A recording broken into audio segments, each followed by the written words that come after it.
सखी सखादार नबिया पिरी वफादार नबिया उम्मत जो वाली लजपाल उम्मत जो वाली लजपाल सखी सखादार नबिया पिरी वफादार नबिया उम्मत जो वाली लजपाल उम्मत जो वाली लजपाल आयो सहारो बण जी उम्मत ले किनारो बण जी मिठेड़ो मोहम्मद मुस्तफा आयो सहारो बण जी उम्मत ले किनारो बण जी मिठेड़ो मोहम्मद मुस्तफा वंड सदा प्यो विरहाए हर को अची थो खाए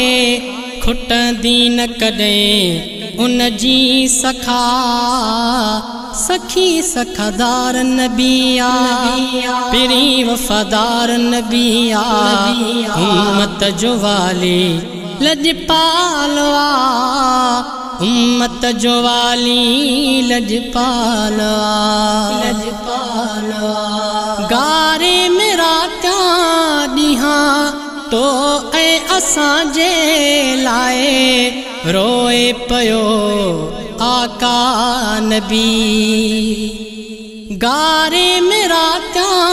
ॾींहा तो ऐ असां जे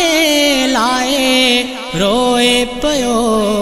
आका नबी रब खां बख्शिराए खताकार सब छॾाए गणती पोहाणे छाजी कबी सखी सखादार नबिया पिरी वफादार नबिया उम्मत जो वाली लजपाल उम्मत जो वाली लजपाल वेल दुखिया ईंदी रहम जी नज़र थींदी कुर्ब कंदो कुर्बदार वेल दुखिया ईंदी रहम जी नज़र थींदी कुर्ब कंदो कुर्बदार दुनिया जा दर बंद थींदा संगती छॾे सभु वींदा वफ़ा कंदो पगदार सखी सखादार नबिया पिरी वफादार नबिया उम्मत जो वाली लजपाल उम्मत जो वाली लजपाल ज़ामिन कब्र में थींदो शाफी हशर में थींदो आका मुझो बेमिसाल ज़ामिन कब्र में थींदो शाफी हशर में थींदो आका मुझो बेमिसाल हरे हिक खे सुञाणे जन्नत में सभु उमाणे करम कंदो बकमाल सखी सखादार नबिया पिरी वफादार नबिया उम्मत जो वाली लजपाल उम्मत जो वाली लजपाल अह कर गोपांग साईं सॾड़ा ॿुधे थो सदाई दूर कंदो ॾुखड़ा सभई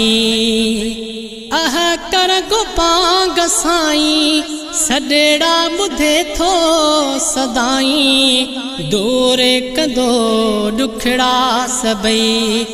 पक आहे प्यारो ईंदो लही गम सारो वींदो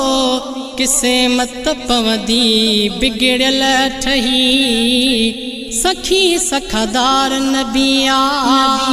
पिरी वफादार नबिया उम्मत जो वाली लजपालवा उम्मत जो वाली लजपालवा सखी सखादार नबिया पिरी वफादार नबिया उम्मत जो वाली लजपालवा उम्मत जो वाली लजपालवा।